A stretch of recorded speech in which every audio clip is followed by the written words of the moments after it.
नमस्कार साथियों, मैं प्रकाश कहार, राष्ट्रीय अध्यक्ष कहार महासंघ, अधिवक्ता सुप्रीम कोर्ट। साथियों, जैसा कि मैंने वादा किया है कि समाज सेवा के क्रम में वैसे सभी साथियों का एक छोटा छोटा अनुभव मैं आपके सामने पेश करूंगा इस चैनल के माध्यम से, जिन्होंने संसाधनहीनता और हर तरह की असुविधा को दरकिनार करके अपने जीवन में बहुत संघर्ष किया, बहुत मेहनत किया और जीवन में कुछ आज वो बने हैं। और आज वो इस तरह के बने हैं कि अपना घर परिवार चला रहे हैं, समाज सेवा भी कर रहे हैं और तमाम सुख ऐश्वर्य का उपयोग कर रहे हैं, समाज के लिए हर वक्त समर्पित रहते हैं। इसी कड़ी में आज हमारे पास में गया प्रसाद केवट जी हैं। आप लवकुश नगर छतरपुर मध्य प्रदेश से हैं। तो गया प्रसाद जी, आपका बहुत बहुत स्वागत है। कैसे हैं आप? घर परिवार सब कैसा है? जी सर, बढ़िया सर, बढ़िया सर। आपका बहुत-बहुत धन्यवाद सर, आपने मुझे अवसर दिया। आपका बहुत बहुत स्वागत है। तो थोड़ा सा अपने प्रारंभिक संघर्षों के बारे में बताइए। परिवार मूलतः कहाँ का है, घर में कौन कौन थे और कैसे कैसे संघर्ष आपका शुरू में शुरू हुआ? सर, मैं लवकुश नगर के एक छोटे से ग्राम पंचम नगर नाम है मेरे ग्राम का, वहाँ पर जन्मा और मेरा बचपन बड़ा संघर्ष में बीता, बड़ा अभाव में बीता। सर, मेरे पिताजी, माताजी और हम 5 भाई थे और 3 बहनें और एक बुआ जी भी थी हमारे साथ में मतलब। तो पिताजी अकेले कमाने वाले थे और हम 5, 3, 8, एक 9 लोग, 9 2 11 लोग थे और एक दादाजी थे, मतलब 11-12 लोग थे। पिताजी अकेले कमाने वाले थे, तो बड़ा अभाव था, बड़ी समस्याएँ थी। तो और पिताजी खेती करते थे, तो खर्चा पूरे नहीं होते थे।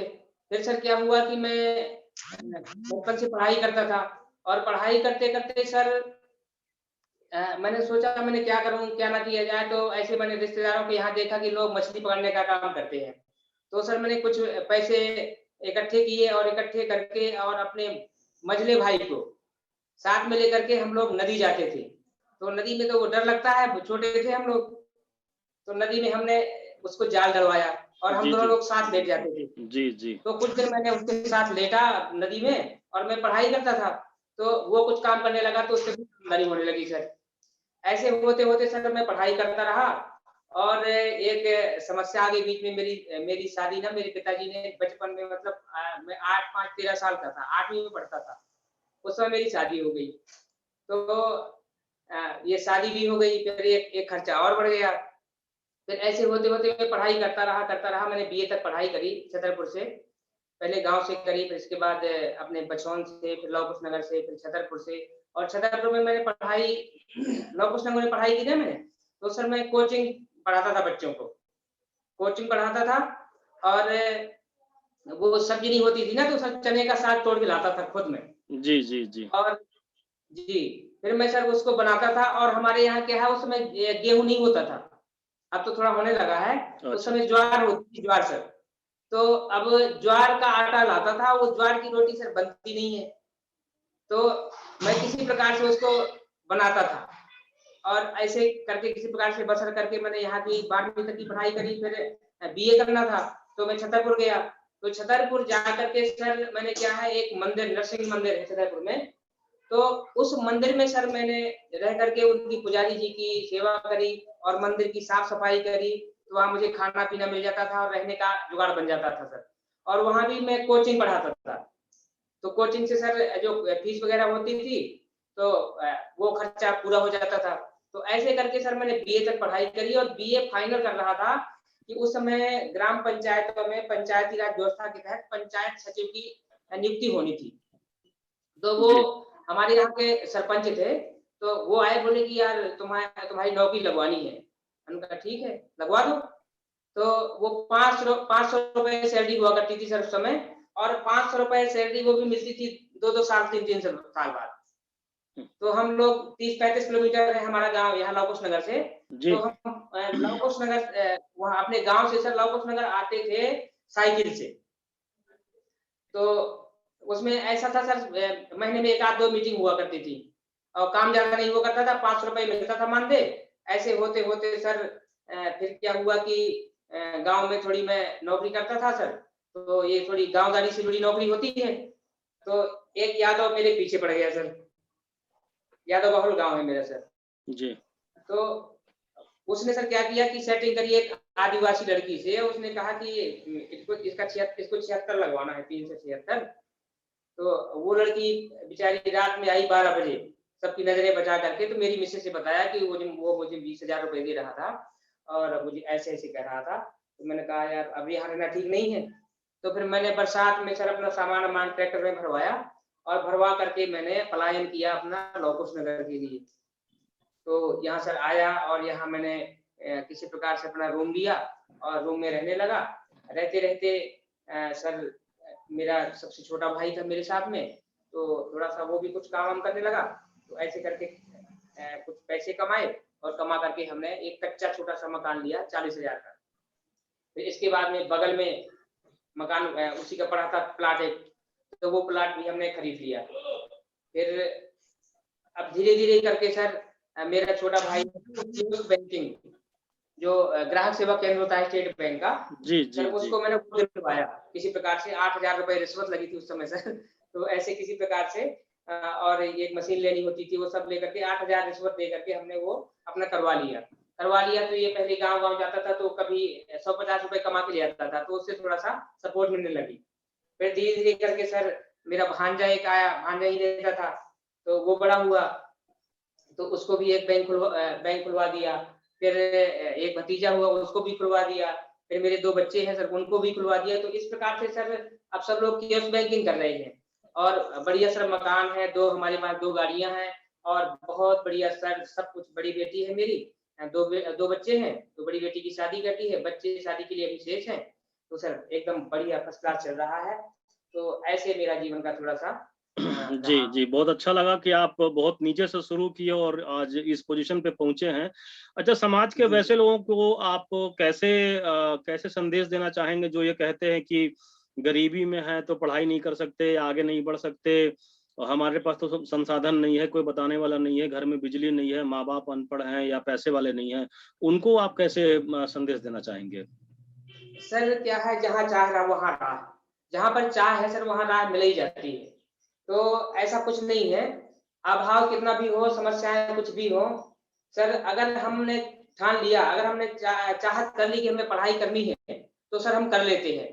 चाहे अब जैसे मैंने बताया सर आपसे कि मैं चने का साग तोड़ के लाता हुँ, था हुँ, हुँ, हुँ। और किसी दिन आटा नहीं होता था ना सर, तो वही जी, चने जी। का साग मैं उसको उबाल करके वही खाता था नमक डाल के। हुँ, ठीक है सर। सब्जी नहीं होती थी मेरे पास, तो मैं वो सिल होती है ना सिल, तो हुँ, उसमें मसाला पीसते हैं, तो सर वो हुँ, मसाला लगा होता था, उसमें पानी डाल करके और रोटी को ऐसे उसी में सर ऐसे वो करके डुबो के और उससे खाता था सर। और हुँ, ऐसे ऐसे करके मैंने पढ़ाई करी सर।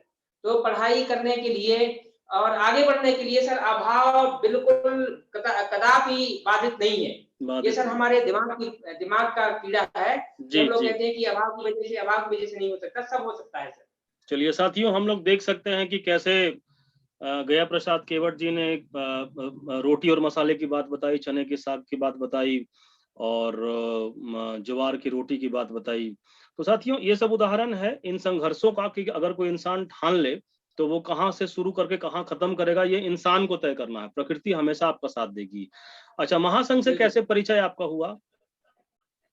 सर महासंघ में ऐसे हुआ था सर मेरा आरओ प्लांट था, पानी का प्लांट है यहाँ पर लौकुश नगर में।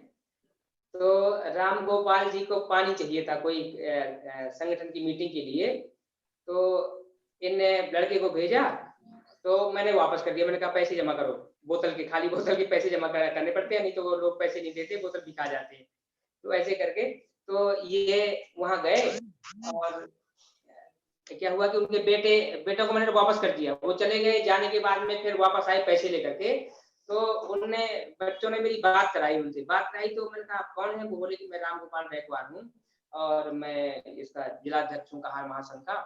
तो मैं थोड़ा-सा अब समाज से प्रेम तो होता ही है, थोड़ा-सा जब पढ़ लिख जाते हैं लोग, जी, जी, जी। तो मैंने कहा अच्छा। तो फिर मुझे उन्हें पैसे दिए तो मैंने फिर पैसे नहीं लिए उनसे और मैंने फ्री में पानी दिया।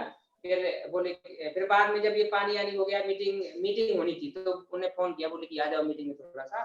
तो मैं मीटिंग में गया, मुझे मीटिंग में अच्छा लगा, मुझे लगा कि चलो समाज का उद्धार होना है, समाज का कोई तो पैदा हुआ समाज का उद्धार करने वाला। किसी नहीं तो किसी के पास समय नहीं है। पेट भरने के अलावा ना मीटिंग करने का समय, ना किसी को कुछ बताने का समय है। तो मुझे लगा कि चलो बहुत अच्छा है। फिर वहाँ अजय जी से भेंट हुई, उन्होंने मुलाकात कराई और उन्होंने सिद्धांत बताया कि ये सिद्धांत है हमारे। तो मुझे लगा कि ये कुछ फीस मांगेंगे, तो उन्होंने फीस कुछ नहीं मांगी। और फिर लोकसभा का चुनाव था उस समय, तो लोकसभा के चुनाव में थोड़ा सा हम लोग गए साथ में प्रचार प्रसार करने के लिए, और उन्हें और कुछ नहीं लिया, मतलब तो मुझे लगा कि चलो ये करना चाहिए हमें, ऐसा हुआ सर। अच्छा, ठीक है, बहुत बढ़िया। तो राम गया जी, आपका जो पूरा जो यात्रा है, पूरे सफर का, पूरे संघर्ष का बहुत प्रेरणादायक है। और जी। अभी वर्तमान में समाज को लेकर के, युवाओं को लेकर के आप क्या संदेश देना चाहेंगे? और चलिए पहले इस पे बात करते हैं, आप क्या संदेश देना चाहेंगे? सर मैं तो युवाओं को, अपने समाज के लोगों को यही संदेश देना चाहूँगा कि जैसे आप लोग सब लोग कहते हैं ना सर कि वो मछली पकड़ना और ये खेतों में या नदी में वो कबाड़ लगाना, सब्जियाँ लगाना, सर तो हमें सर इससे थोड़ा-सा उठ के ऊपर उठना पड़ेगा सर। अगर विकास करना है सर, जैसे मैंने एक रिसर्च करी है लगभग 8-10 साल से, कि एक नेटवर्क मार्केटिंग होती है सर। सर आप तो जानते होंगे सर? जी, जी, बिल्कुल, बिल्कुल। जी सर, नेटवर्क मार्केटिंग होती है, उसमें पैसा भी कम लगता है और थोड़ा-सा समय लगाना पड़ता है, और धीरे-धीरे करके लोग कम समय में ज़्यादा पैसा कमा सकते हैं। तो मैं चाहता हूँ कि सब लोग थोड़ा-सा नेटवर्किंग की ओर अपना दिमाग वो करें, कि नेटवर्किंग करके अपना और अपने परिवार का, अपने समाज का सर भला कर सकें। अच्छा, ठीक है। जी सर। अच्छा, आपके नेतृत्व में अभी समाज सेवा को लेकर के, समाज उत्थान को लेकर के क्या-क्या योजनाएँ हैं आपके दिमाग में? सर मेरे मेरे दिमाग में ये योजना है कि अभी सर मैं संपर्क कर रहा हूँ पूरी एरिया में अपने।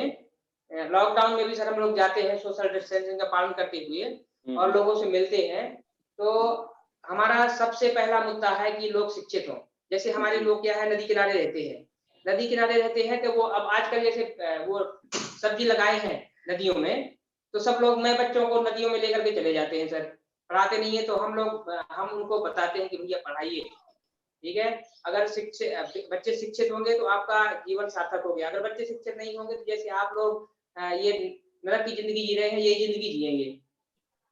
दूसरा सर, हम चाहते हैं कि लोग संगठित रहें। तो दूसरा हमारा मुद्दा है संगठन।